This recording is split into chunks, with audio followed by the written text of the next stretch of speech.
Well then, march we onward toward exam 3. It's our second look at optimization. We looked at optimization last time. We look at optimization this time. Hopefully you have done the worksheet that has this question, that has this question, that has this question. These are screenshots from old quizzes, so hopefully you have worked those out. And I plan to go through those, and then also the classic question at the end. Hopefully this will be helpful to you as you are preparing for exam 3. So this is a farmer wanting to build a rectangular pen with one side along a stream. So there's no fence here.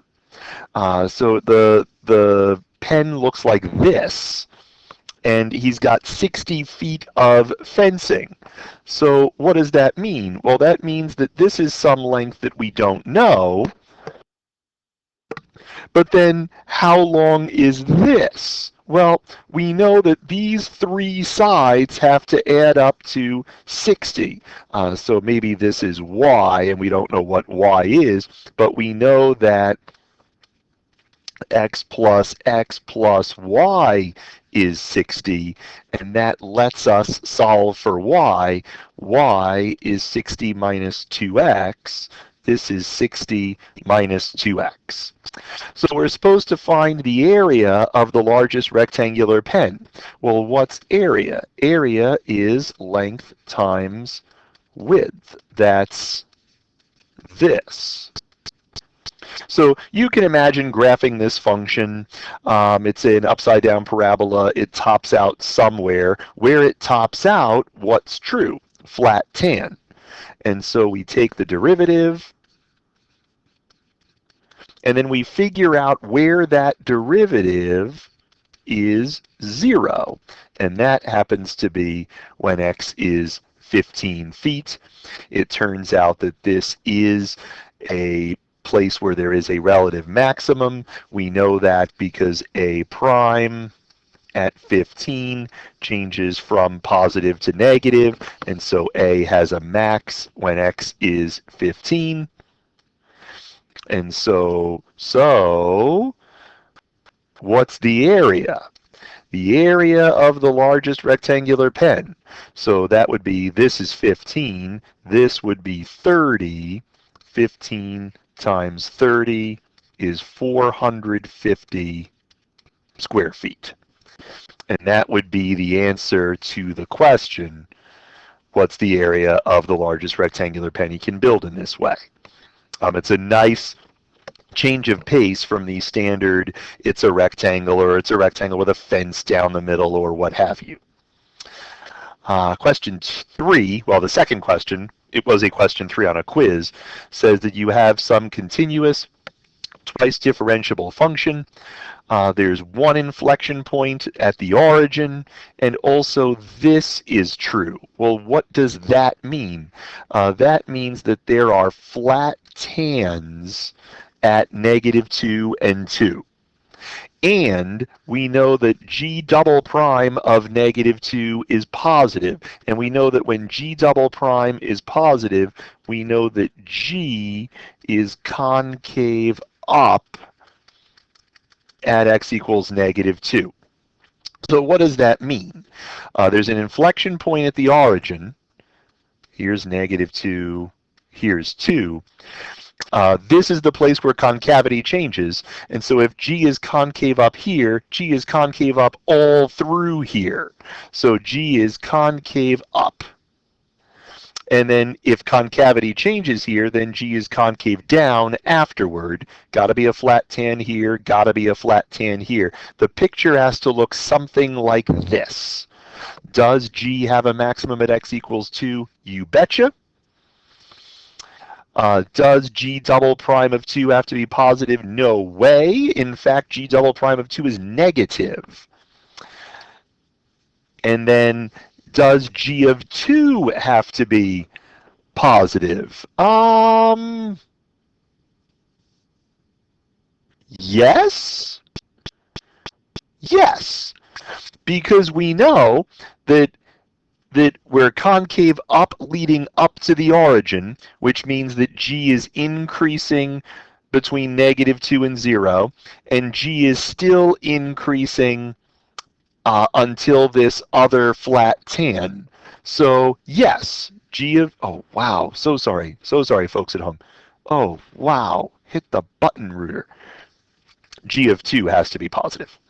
So 1 and 3 are true, 2 is false. So what happens here? So you've got a box with a square base and an open top. It's a box, and it's got a square base and an open top. So what does that mean? Well, square base means that this is x and x. This is some height that we don't know what it is, but we do know that the volume is 800 cubic centimeters, and we know that volume is x times h, and we know that that's 800, so we know what h is. H is 800 over x squared. So what's surface area? Surface area is the area of this, and then the area of the four faces here. These four faces are all this front is also or on the side, is also in the back, is also on this side. Those faces are all the same. The base is a square, and then there's 4 of these, and the area of each of these is x times 800 over x squared. So surface area is x squared plus 3200 over x. That's an expression for surface area.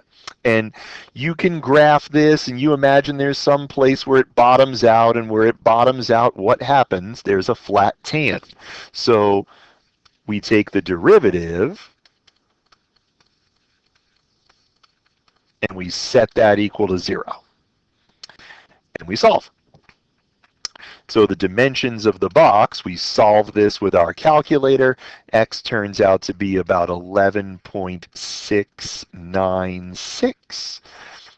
And the height turns out to be 800 divided by that squared, and that's about 5.848. Those are the dimensions of the box that minimizes the surface area. So those are the sorts of things I've asked on quizzes before. This is a question that is to challenge those folks who are looking for a challenge, and it is on the worksheet, and I did give some hints on the worksheet, so we'll see if we used them. So here's the shore. You're out swimming over here, and there is some very desirable object over here, and you could swim directly to it, but you only swim at 3 meters per second, and you can run at 6 meters per second, so it seems like this is not probably the way to go. And you could swim directly to shore and then run, because you can run faster, but it feels like this is longer than it would be if you swam to somewhere else. And so instead, we're going to choose to swim to some point on shore and then run after that. Because we can run at 6 meters per second. We can only swim at 3 meters per second. So to be clear, that's 15 meters. That's some distance x. This is the Pythagorean theorem.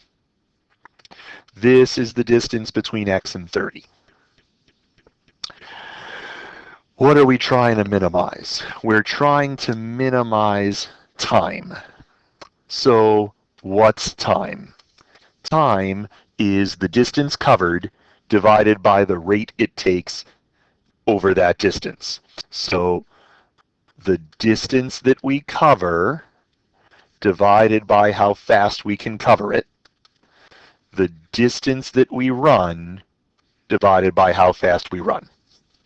The distance that we swim over how fast we swim, the distance that we run over how fast we run. That's the total time.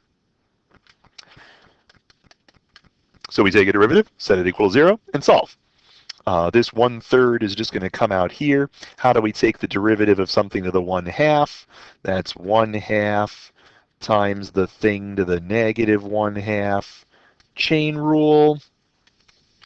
This 1/6 is just a 1/6, and then the derivative of this is that.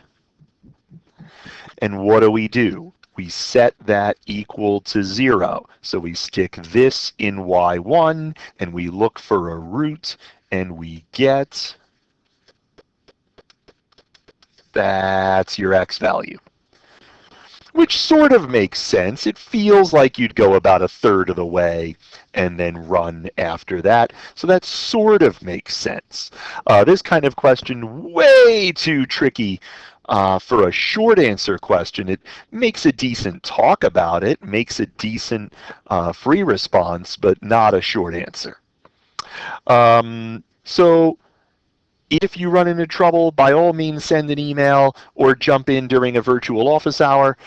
We hope to see you soon. I hope our paths cross soon. All the best till we see each other again.